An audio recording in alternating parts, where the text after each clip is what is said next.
Welcome back to my shop for this sixth and last episode of Woodturning Chessmen. I hope you've enjoyed this series, and if so, if you're not a subscriber, please click on the subscribe button. If you like it, click on the like button.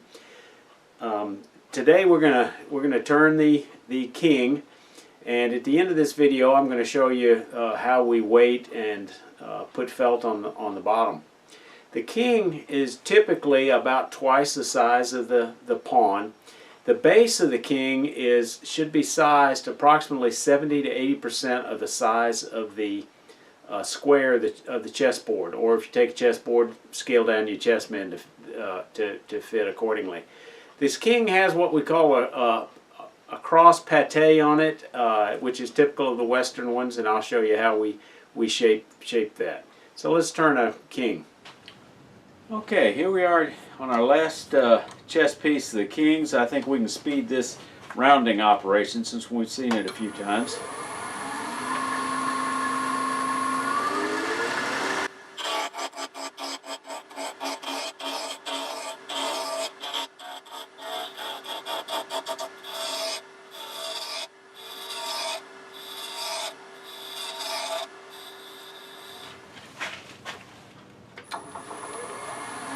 Alright, we'll mark our key features.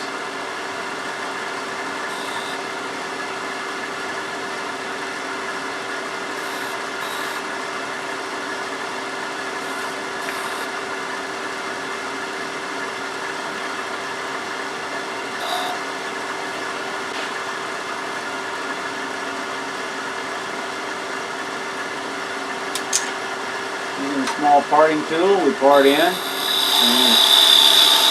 Pass about 1/16 of an inch.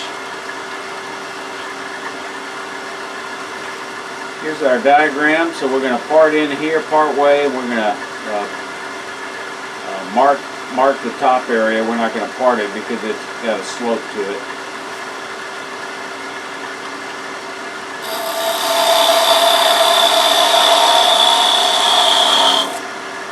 Go ahead and take this down a little bit.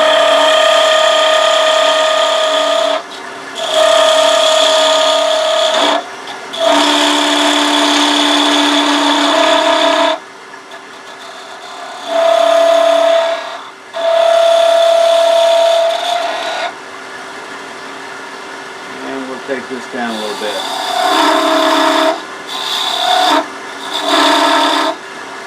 And then we'll take this down a little bit.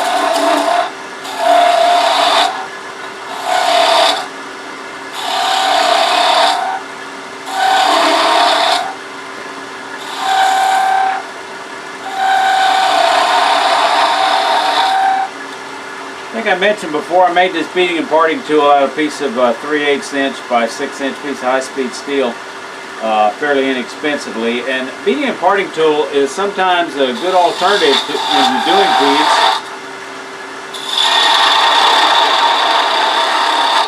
You can see you can use it a little bit like a skew or a little bit like a badan.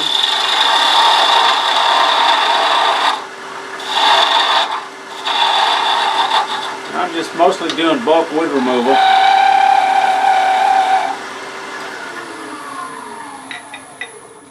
Now I think the next key dimension I need to look at is the width of this right here. That's 20 millimeters. So let me go ahead and set that, and we'll bring that depth down. Bring that down to 20. And so it's a little bit more than this. So that'll make it easier.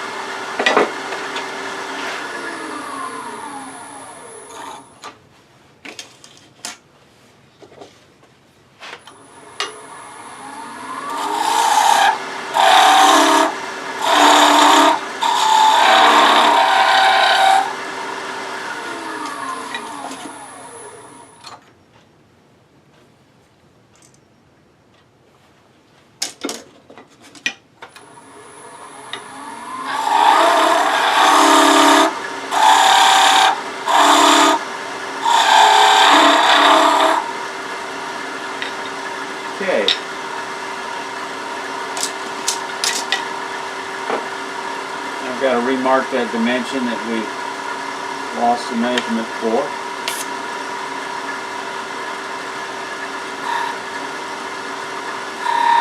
That's the top of the crown. There's the top of the cross. And that'll be about where the bottom of the crown, very top. Okay. So I'm going to start this cut from here.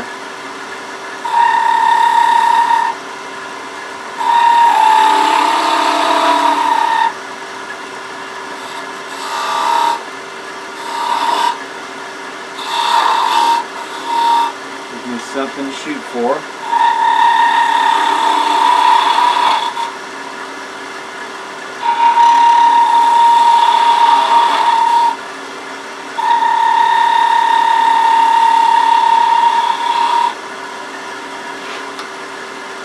And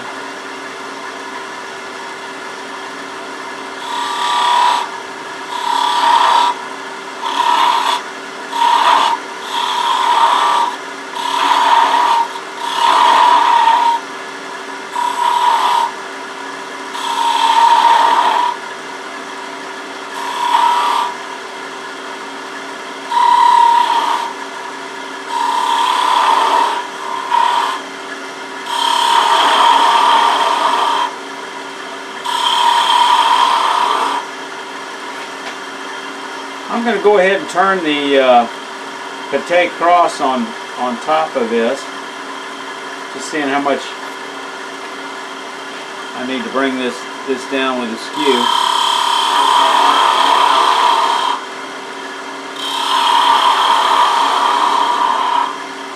I think that'll do it. Now we'll go from here.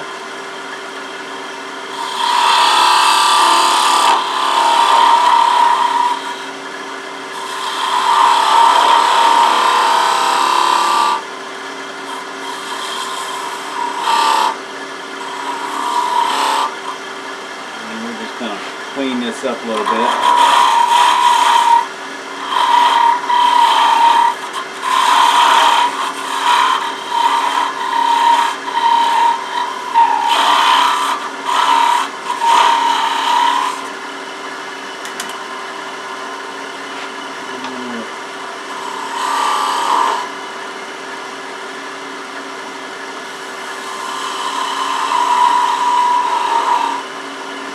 Come in here with his detail gouge, get rid of this little bit of waste.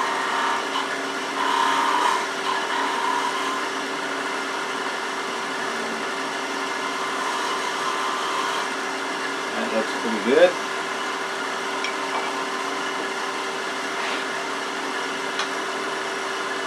Gonna waste some wood here.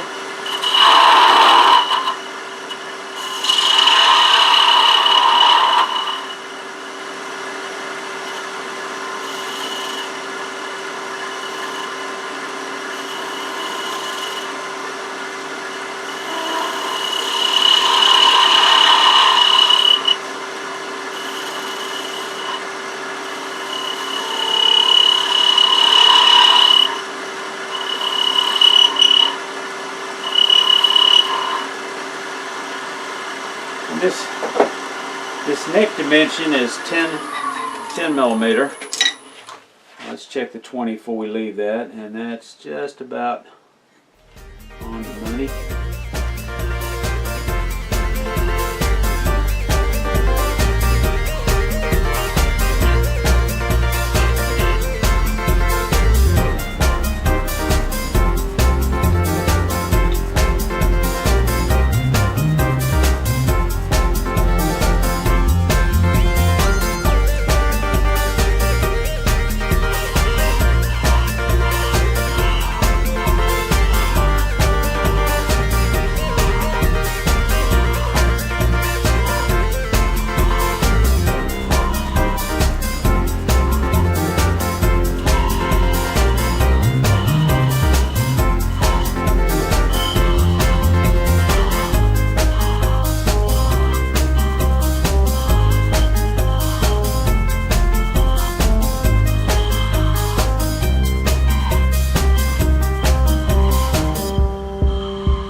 Okay, I think that's good. All we got to do is sand it. Got just a touch here, and then we got to take this down right here. I got a little cleanup here, but that's looking good.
I've got the grain orientation going this way.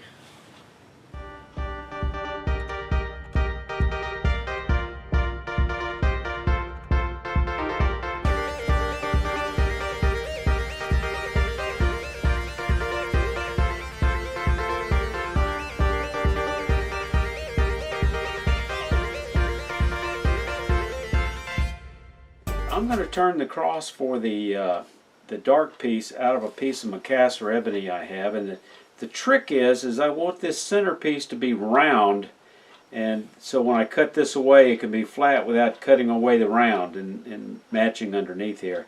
And I'm going to turn this on this small set of jaws.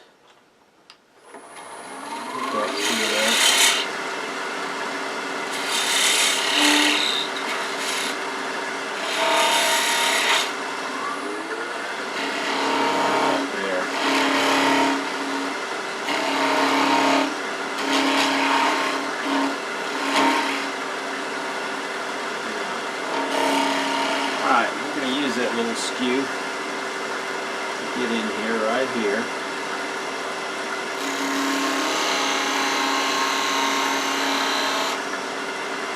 And in here.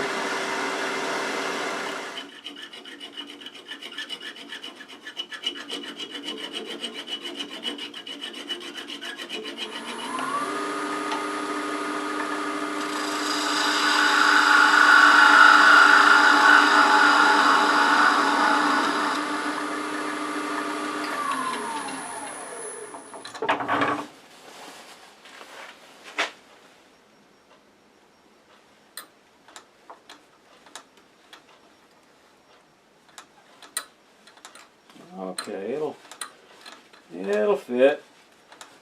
It'll fit. I just have to put a little glue on it. Excellent.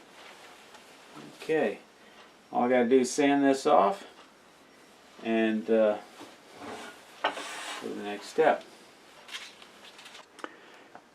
There's several ways to weight these chess pieces. The easiest way for small pieces is to put a few pennies. Copper, believe it or not, has about the same specific gravity as steel or cast iron, so for the size you'll get as much weight with copper pennies, and for 4 pennies each, they're not, for the pawns, that's not a lot of money for the convenience. And I just put 4 pennies in there and put a little epoxy on there. Another technique is to use poured lead, and I'll show that technique as well for the larger pieces. Okay, we talked about pennies, 4 pennies being 4/10 of an ounce. Another option is to use, if you have access to it, is to use lead shot. I got some of this from a friend of mine who's a handgun loader. So what you do is just decide how much you want to put in for these nights. I decided I'd put the equivalent of 5 pennies or 5/10 of an ounce. So what I did was just measure out several of these containers in advance, so when I mix up the epoxy, I can just go ahead and put a little epoxy in the bottom, pour in the lead shot, and then when I finish, I can put in more epoxy to bring the level up to the top. In the next scene, I'm going to show you, I've got a friend of mine that pours lead fishing weights, and he offered to help me pour some lead, so I just want to show you that process. He has access to a lot of lead weights.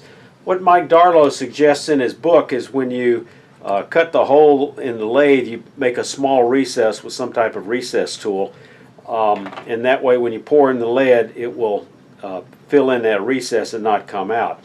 Now in my case, because I drilled it on a drill press, that wasn't an option, but another trick that Mike Darlow suggested was just put a small screw in the bottom in that hole you've already got drilled for the screw chuck, and that will secure the lead.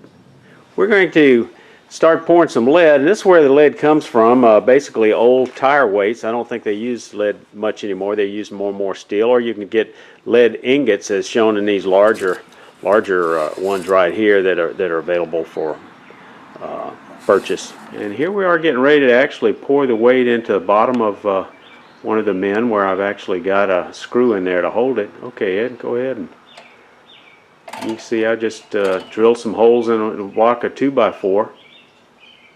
And one of the key factors is making sure this wood is dry, because otherwise it'll generate steam and bad things will happen from that molten lead. And how long does it take for one of those to dry? Well, I've never seen it done in the wood before, so it's probably going to take maybe 45 seconds to a minute. Okay. Now, mostly the aluminum molds, using the aluminum molds, as soon as I finish pouring, I can just about bring it over here and open it up and pop them out. Oh, because it acts as a lead sink or a heat sink. Heat sink.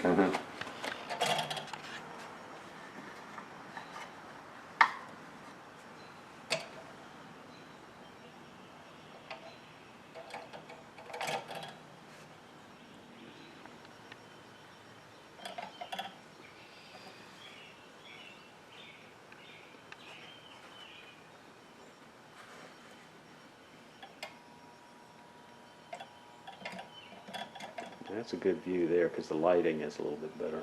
There's two ways of pouring these. You can either pour them into an individual piece, or in this case, we can pour them in an ingot, so little small round ingots, I guess you might call them pigs. But basically, I drilled 5/8 inch hole, and then I sliced through the middle with a bandsaw and then clamped the piece back together. And of course, I didn't drill all the way through.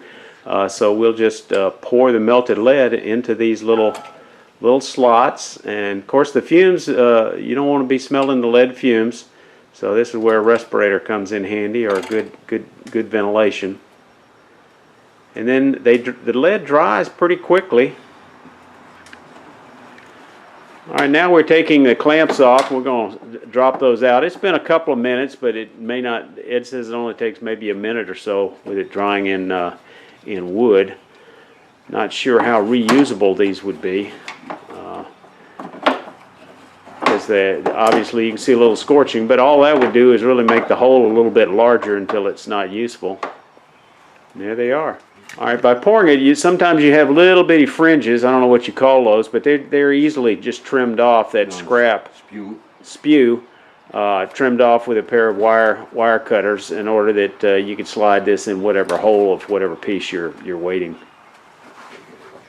I want to show you one way to cut felt. I cut this strip of green felt a little bit wider than the base of the piece I'm going to be mounting it on, and I'm going to cut 6 pieces at one time. So I'm going to fold it in half and then fold it in basically in thirds, and then I've got this little piece of wood with a divot in it so I can center it that is just the diameter of the base of the piece for the felt I want to cut. So I'm going to just slide this in place, making sure I've got it even all the way around. We'll tighten it up, and I'm using this cone to kind of press it in. Now I'm going to bring my tool rest into position. And I'm going to cut this with a skew. I'm going to use a 1/2 inch skew because it's easy to get in here, and I'm going to cut it right at the center point. So let's get going.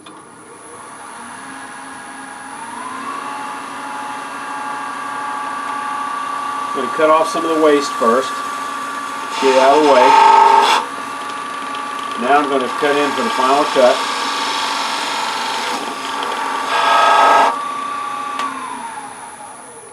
And it does wrap around, make a bit of a mess. We'll get some of that out of the way.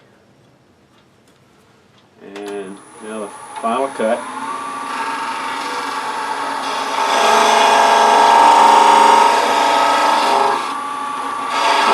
Pull it away. You can see I've got a nice clean cut all the way around.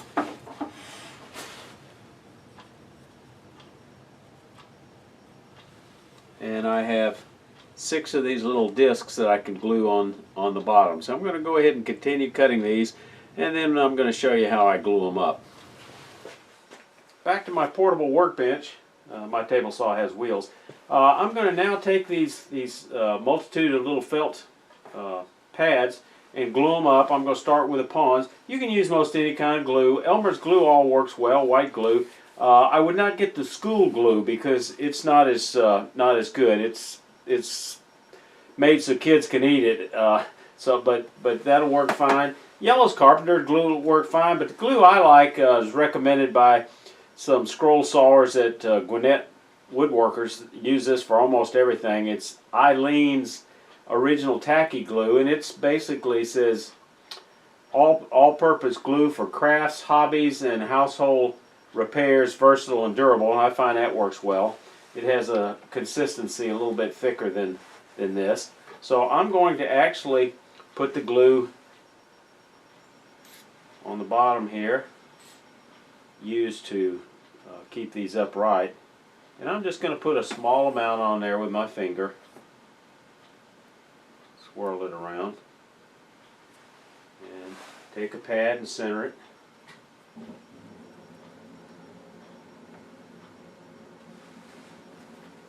And I'm just going to center it like this.